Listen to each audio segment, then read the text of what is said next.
The African aviation industry is a vital catalyst for Africa's economic growth and social development. In order to keep this momentum, our special report in Africa and engine leasing in Africa is up next, as our South Africa Bureau Chief Betty Dibia tells us more.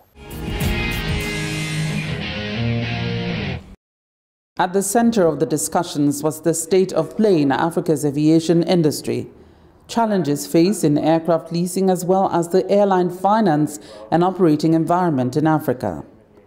Counting the few success stories and improvements, the participants wished the scenario was much better to brace the industry for better growth. The global aviation industry made a record profit of $32.6 billion in 2016, and some global economic uncertainty has reduced the IATA forecast to a profit of $29.7 billion in 2017. You have a state which is not creditworthy, a country, and then the airlines are unbankable because they're making consistent losses. How do we make progress in Africa? From the banking and finance sector, there was also a look at ways to support clients' growth. The countries have to support these airlines, get them to a point where they do become commercially viable. But it is something that that we need to look at very seriously. Aviation in Africa has definitely improved. I mean, part of it is also having newer aircraft types as well that have joined the fleet.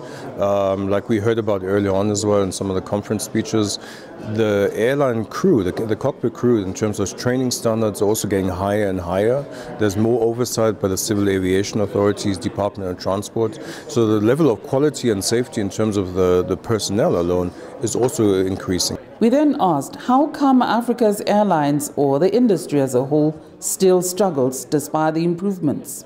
As of about 2-3 years ago, China had less than 10 airlines and they were all profitable. Today in Africa we have between 150 and 200 airlines, and most of them are weak and unprofitable. And it would be better if we had 20 or 30 airlines operating right across the continent that were strong and profitable. The Yamoussoukro Declaration and the good intentions therein was also an issue the delegates would like to see come to fruition. The Chief Executive Officer of African Aviation Services, Mr. Nick Fadugba, gave a clear picture of what's expected for the improvement of Africa's aviation industry. The problem in Africa is that we have too many airlines which are small and weak and undercapitalized. Many of them lack the management expertise to drive their airlines forward.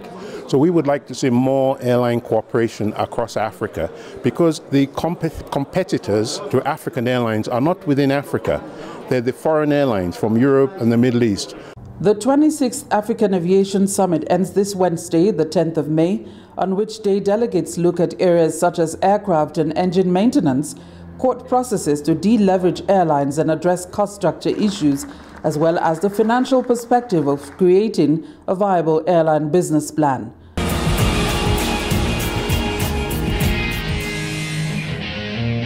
Regulatory authorities in aviation have been asked to honor concession agreements so as to move the industry forward.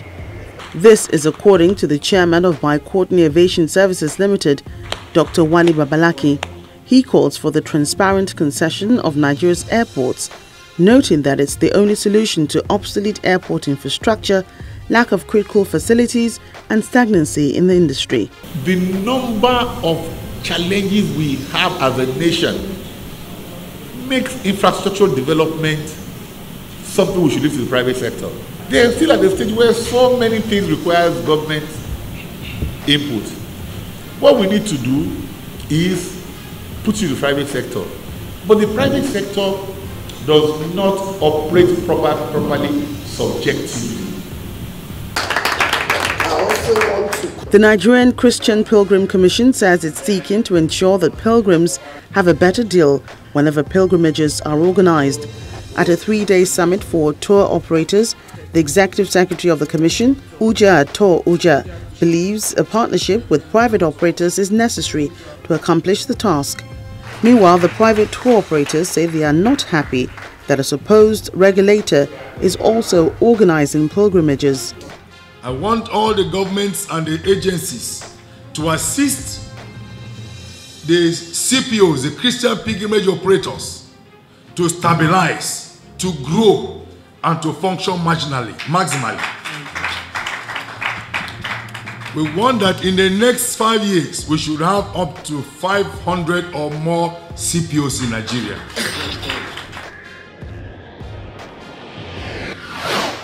The U.S. military's experimental X-37B spaceplane lands at NASA's Kennedy Space Center in Florida, completing a classified mission that lasted nearly 2 years. According to Air Force officials, the unmanned X-37B, resembling a miniature space shuttle, landed at 7:47 a.m. on a runway formerly used for landing of the now mothballed space shuttle. The Boeing-built spaceplane blasted off in May 2015 from nearby Cape Canaveral Air Force Station aboard an Atlas V rocket built by United Launch Alliance. The X-37B, one of two in the Air Force fleet, conducted unspecified experiments for more than 700 days while in orbit. It was the fourth and lengthiest mission so far for the secretive program managed by the Air Force Rapid Capabilities Office. The Air Force intends to launch the fifth X-37B mission from Cape Canaveral Air Force Station, located just south of the Kennedy Space Center, later this year. Now to the sports side of aviation. Drone racing, or first-person view racing, started in America several years ago, but has become an established sport in its own right in Britain. Teams of 4 pilots had to fly drones around a marked looping race course that includes tight hairpin curves while wearing goggles that show them a live feed from the drone's camera.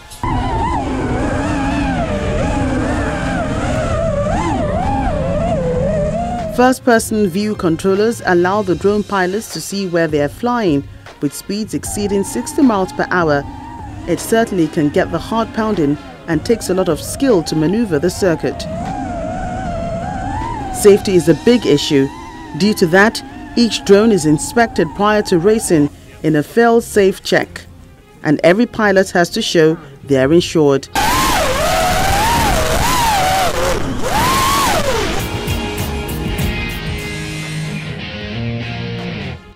And finally on the program, China successfully performs its C919 maiden flight after 9 years of perfecting its aircraft manufacturing. China's first homemade 158-seat passenger jet C919 has performed its maiden flight successfully. This brings the country into the world's top makers of large aircraft. The twin-engine plane took off at 14:01 at the Shanghai Pudong International Airport with 5 crew members on board, but no passengers. It landed at 15:19 successfully, finishing its maiden flight.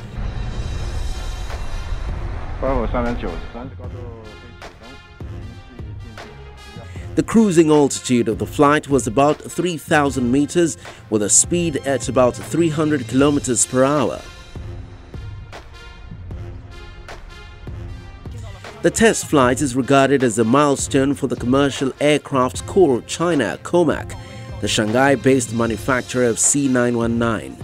The C in the aircraft's name stands for both China and COMAC, while 9 symbolizes forever in Chinese culture, and 19 represents the 190 persons it would carry aboard at its maximum capacity. With a standard range of 4,075 kilometers, the narrow-body jet is comparable with updated Airbus 320 and new generation of Boeing 737, which ranks China amongst the global aircraft manufacturers. China spent 9 years in developing the plane and owns complete intellectual property rights over it.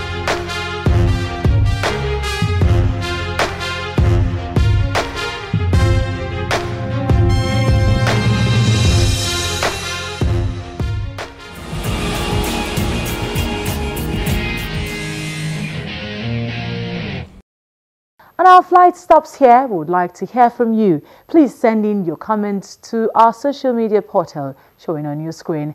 Thank you for watching. I'm Victoria Ido.